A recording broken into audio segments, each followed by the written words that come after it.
یہ سورج کی روشنی ہے، یہ ہماری ضرورتوں کی تکمیل کرتی ہے۔ اللہ اس پہ بل تو نہیں لیتا۔ سنا حکومت نے کوئی منصوبہ تراشا ہے کہ یہ جو سورج کی روشنی بھی ملتی ہے اور لوگوں نے جو سولر لگائے ہیں تو اس کے اوپر بھی وہ ٹیکس لگانے کا سوچ رہے ہیں۔ کتنے بدتمیز لوگ ہیں۔ وہ کوئی انسان ہوگا جس نے یہ سوچا اور مشورہ دیا؟ کیا تمہیں یہ حق پہنچتا ہے کہ اللہ کی مخلوق کے ساتھ یہ جبر اور یہ ظلم کرو؟ یہ ہماری بدعمالیوں کی سزا ہے کہ ایسے بدترین اور منحوس لوگ ہمارے اوپر بیٹھ گئے۔ یعنی یہ بات بھی کیسے کی انہوں نے اور یہ سوچا بھی کیسے کہ یہ سورج کی روشنی اور یہ چاند کی چاندنی اور یہ چلتی ہوائیں اور یہ موسموں کا تغیر، یہ اللہ اپنے کرم سے کافروں کو بھی دیتا ہے، جو اسے نہیں مانتے ان کو بھی دیتا ہے۔ کبھی اس نے سورج کو نہیں کہا کہ یہ میرے نافرمانوں کا گھر ہے، تیری کرنیں اس کے آنگن میں نہیں جانی چاہیے۔ کبھی چاند کو منع نہیں کیا کہ یہ کافروں کا گھر ہے، اس میں تیری چاندنی نہیں بکھرنی چاہیے۔ جس طرح بایزید کے گھر میں سورج کی تپش آتی ہے، ایک بدکار کے گھر میں بھی ایسی روشنی پہنچتی ہے۔ وہ فراواں کیے ہوئے اور یہ اللہ کی نعمتیں، ان پہ ٹیکس کون لگا سکتا ہے؟ لیکن جب اللہ عقل چھین لے، فہم اور ادراک کا نور انسان سے رخصت ہو جائے تو پھر انسان نہیں رہتا۔ دیکھیے ماضی کے اندر قوموں کی شکلیں تبدیل ہوئی تھی۔ آپ نے پڑھا کہ قردۃ خاسئین کونوا قردۃ خاسئین، دھتکارے ہوئے بندر بن جاؤ۔ وہ خنازیر اور بندر بن گئے، شکلیں تبدیل ہو گئی۔ حضور کے صدقے سے اس امت کی شکلیں تبدیل نہیں ہوں گی، لیکن علماء نے کہا مسخ معنوی ہوگا، یعنی مسخ حقیقی نہیں ہوگا، صوری مسخ نہیں ہوگا کہ باقاعدہ شکل تبدیل ہو جائے اور کوئی بندر اور خنزیر بن جائے، ریچھ بن جائے، یہ تو نہیں ہوگا حضور کے صدقے سے، لیکن مسخ معنوی ہوگا۔ مسخ معنوی کیا ہے؟ کہ انسان بندر تو نہیں بنے گا لیکن اس کی عادتیں بندر والی ہو جائیں گی۔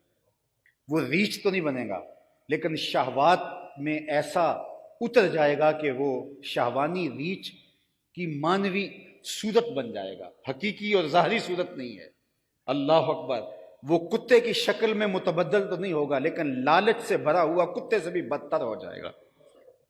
وہ خنزیر تو نہیں بنے گا شکل سے لیکن غیرت اڑ جائے گی، خنزیر سے بھی بدتر ہو جائے گا۔ تو مسخ معنوی ہوگا، مسخ حقیقی نہیں ہوگا۔ اور آج اگر ہم دیکھیں تو انسانوں کی شکل کے اندر بندر، خنازیر اور جو ہے وہ کیسے کیسے بھیانک اور کیسے مانوی مسخ کی مثالیں ہمارے سامنے موجود ہیں۔ اللہ اکبر۔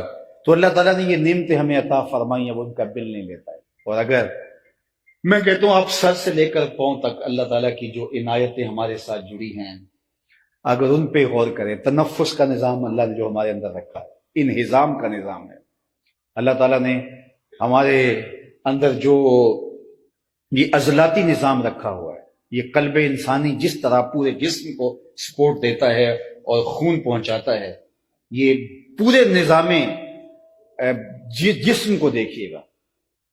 ایک شخص تھا، اس کی آنکھوں کے پپوٹے کام کرنا چھوڑ جاتے ہیں، تو یہ قدرتی خود کار سسٹم ہے، ادھر سے تنکا اڑا، ادھر سے آنکھ بند ہو گئی، لیکن اس کے پپوٹے کام کرنا چھوڑ گئے۔ یہ دنیا کے 10 بڑے امیر لوگوں میں سے ایک امیر شخص تھا، اوناسس، یونان کا۔ تو ڈاکٹر سلوشن ٹیپ لگا کے اس کی آنکھیں بند کرتا اور اس نے کھولنی ہوتی تو سلوشن ٹیپ لگا کر اس کی آنکھیں کھولتا۔ تو کسی نے اس سے پوچھا کہ تیری زندگی کی سب سے بڑی آرزو؟ اس نے کہا اپنی آنکھیں اپنی مرضی سے کھول سکوں۔ تو کہا اس کے لیے اگر تمہیں کوئی دولت لگانی پڑے تو کتنی دولت لگانے پہ تو آمادہ ہے؟ اس نے کہا ساری دولت جھونک دوں گا، کاش کہ اپنی آنکھیں اپنی مرضی سے کھول سکوں۔ میں اور آپ تو اپنی مرضی سے آنکھیں کھول، قدر نعمت زوال نعمت کے بعد ہوتی، ہمیں پتہ نہیں ہے کہ ہمارے رب نے ہمارے اوپر کتنی کرم نوازی ہے۔ اگر ہمیں احساس ہو جائے کہ اس کا لمحہ لمحہ کرم ہمارے اوپر ہے تو شیخ سعدی فرماتے ہیں ایک سانس پر 2 شکر واجب ہے۔ سانس خیریت سے اندر چلی گئی تب بھی شکر کرے، اور خیریت سے واپس پلٹ آئی تو تب بھی شکر کرے۔ اگر یہ پلٹ کر واپس نہ آئی تو دنیا بھر کے ڈاکٹر اس سانس کو باہر نہیں لا سکتے، اور اگر اندر جانے سے رک گئی تو دنیا بھر کے ماہرین جڑ کر بھی اس سانس کو، ایک سانس کو اندر نہیں دھکیل سکتے۔ کہا ایک سانس کے جانے پہ بھی شکر ہے، واپس آنے پہ بھی شکر ہے۔ لمحہ لمحہ اس کا شکر، لیکن انسان ناشکرا ہے، تھوڑی سی تکلیف پہنچے تو گھبرا جاتا ہے اور واویلا مچا دیتا ہے۔ اور آج ہم نے دیکھا ہے کہ تھوڑی سی تکلیف پر ایسی ایسی باتیں کرتا ہے کہ اللہ یاذ باللہ، تو اللہ تعالیٰ نے اللہ اکبر چارہ ملا ہے یا نہیں ملا، بھوکے ہیں یا ان کے پیٹ بھرے ہوئے ہیں، صبح کے وقت انہوں نے مجمع میں گھسنا ہے تو گھوڑے صبح کے وقت موجود پائے۔ اللہ فرماتا ہے جو اپنی ڈیوٹی پر سحری کے وقت موجود ہیں ان مجھے گھوڑوں کی قسم، اور جو ساری رات اللہ کی نعمتیں کھا کے صبح فجر کے وقت اٹھ پہ مصلی پہ کھڑے نہیں ہوئے، وہ کنود اور ناشکرے ہیں۔ اللہ اکبر، وَإِنَّهُ عَلَىٰ ذَلِكَ لَشَهِيدٌ۔ اور فرمایا اس پر کوئی دلائل دینے کی ضرورت نہیں ہے، وہ خود اس بات کا گواہ ہے کہ وہ ناشکر ہے۔ اللہ اکبر، وہ خود جانتا ہے۔ یہ زبان تو جانوروں کے منہ میں بھی رکھی ہے، بیل اور گدھے کے منہ میں اور باقی جانوروں کے منہ میں بھی اسی طرح ملتی جلتی زبان ہے، لیکن وہ حرف اور لفظ ادا نہیں کر پاتے۔ لیکن زبان کا طوطی بولتا ہے اور حکمت کے موتی رولتا ہے، لوگ سننے کے لیے دم بخود ہیں۔ تو شوخی گفتار کے تذکرے، جناب کیا شیرینی ہے لہجے میں، کیا خوبصورت زبان ہے۔